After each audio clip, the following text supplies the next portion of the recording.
بسم اللہ الرحمن الرحیم۔ آج کو جو ہمارا دوسرا سبق ہے وہ ہے خصوصیات کورس، یعنی ہم جو صرف نحو پڑھانا چاہ رہے ہیں تو اس صرف نحو پڑھانے کا جو طریقہ ہے یہ دوسرے سے الگ کیسے ہے اور اس کی امتیازی جو وصف ہے وہ کیا چیزیں ہیں۔ تو چند ایک باتیں ہیں کہ جو عام طور پر طالب علم جب صرف نحو پڑھتا ہے تو چند ایک کمزوریاں رہ جاتی ہیں، ان کمزوریوں کو دور کرنے کی کوشش کی گئی ہے اس کورس کے اندر کہ طالب علم جب صرف نحو کا کورس شروع کرے تو صرف نحو کا درجہ جب شروع کرے تو اسی درجے کے اندر ہی اسی سال کے اندر ہی اس کی ساری کمزوریاں جو ہیں وہ دور ہو جائیں۔ پہلی جو خصوصیت ہے وہ تو یہ ہوگی انشاءاللہ کہ عام طور پر ایسا ہوتا ہے کہ پہلے گردانیں یاد کروائی جاتی ہیں، گردانیں یاد کروانے کے بعد 2 مہینے بعد یا 3 مہینے بعد وہ طالب علم سے صیغے نکالے جاتے ہیں۔ تو ہم انشاءاللہ ایسا کریں گے، پہلا دن پہلا سبق اور صیغوں کا آغاز ہو جائے گا۔ پہلا دن پہلا سبق اور پہلے دن ہی صیغوں کا انشاءاللہ آغاز ہو جائے گا۔ ایسا نہیں ہوگا کہ پہلے ہم 2-3 مہینے تک گردانیں یاد کریں، یعنی کہ اپنے آسان لفظوں میں کہہ لیں کہ رٹے والا سسٹم نہیں ہوگا، اس لیے کہ رٹا لگانا جو ہے وہ ہر طالب علم کی بس کی بات نہیں ہوتی، اور پھر رٹا لگانا جو ہے وہ جو بڑی عمر کا طالب علم ہے اس کے لیے بھی مشکل ہے۔ اب ایک بچہ حفظ کر کے جب آتا ہے تو اس کے لیے گردانوں کو یاد کرنا، جی صرف الفاظ کو یاد کرنا وہ قدر آسان ہوتا ہے، لیکن ایک طالب علم ایسا ہے وہ بڑی عمر کا ہے یا وہ دنیا عصری تعلیم وہ کر کے آیا ہے تو اس کے لیے ان گردانوں کو الفاظ کی شکل میں یاد کرنا قدر مشکل ہوتا ہے، وہ پریشان ہوتا ہے۔ تو یہ طریقہ انشاءاللہ ایسا ہوگا کہ اس کے اندر جو ہے نا جو حفظ والا طالب علم ہے جی اس کے لیے بھی آسانی ہے،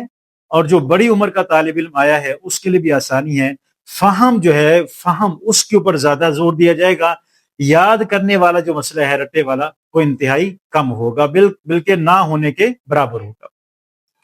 اور دوسری بات یہ پہلا بات تو یہ ہوگی کہ رٹا سسٹم نہیں ہوگا اور پہلے دن سے صیغوں کا آغاز ہو جائے گا۔ دوسری بات یہ ہوگی کہ عام طور پر ایسا ہوتا ہے جی کہ عام طور پر ایسا ہے کہ اسباق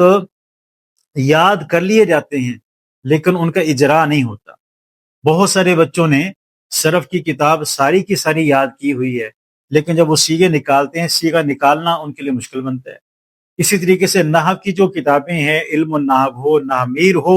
وہ بھی اس نے یاد کی ہوئی ہے، لیکن اس نحو کا جو مقصد ہے عبارت کو حل کرنا، ترکیب کرنا، وہ نہ ترکیب کر پا رہا ہوتا ہے اور نہ وہ جی عبارت کو حل کر۔ تو علم النحو کا جو مقصد ہے کتاب یاد کر لی ہے لیکن اجرا اس کا نہیں ہوا۔ صرف کی کتاب اس نے یاد کر لی ہے، نہ صیغے کی پہچان ہے اور نہ جو ہے اس صیغے کا ترجمہ کرنا آتا ہے۔ تو اصل بنیادی چیز تو یہی ہے کہ لفظ کا ترجمہ کرنا بھی آتا ہو اور اس کی جو ترکیب کرنی ہے، جملے کو جملے کے ساتھ جوڑنا ملانا، اس کے اوپر اعراب لگانا، یہ چیز بھی اس کو آتی ہے، لیکن اس چیز میں قدرے جو ہے وہ کمی رہ جاتی ہے۔ تو اس کمی کو دور انشاءاللہ جو ہے نا وہ دوسری خصوصی اس کمی کو دور کیا جائے گا۔ اور تیسری جو بات ہے وہ انشاءاللہ جو ہے جی تیسری بات جو ہے آگے جو تعلیلات والے ابواب آتے ہیں، ابتدائی ابواب تو بالکل سیدھے ہیں، تعلیلات والے جو ابواب آتے ہیں ان ابواب کے اندر طلبہ عام طور پر کوئی ایسی معاون کتاب لیتے ہیں جس میں ساری کی ساری گردانیں لکھی ہوئی ہوتی اور ان گردانوں کا وہ رٹا لگا کے اس کو یاد کر لیتے ہیں، لیکن اگر اس کی تعلیل اس سے کروائی جائے تعلیل وہ نہیں کر پاتا۔ تو ایسا نہیں ہوگا کہ یہاں جو تعلیل والے ابواب ہوں گے طالب علم ایک ایک صیغہ خود بنائے گا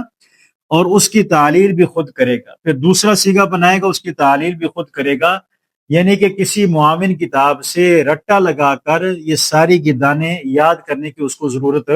نہیں رہے گی۔ اور اس کا ایک نقصان تو یہ ہوتا ہے کہ جی جو بڑی عمر کا طالب علم ہے اس کے لیے یاد کرنا مشکل ہے،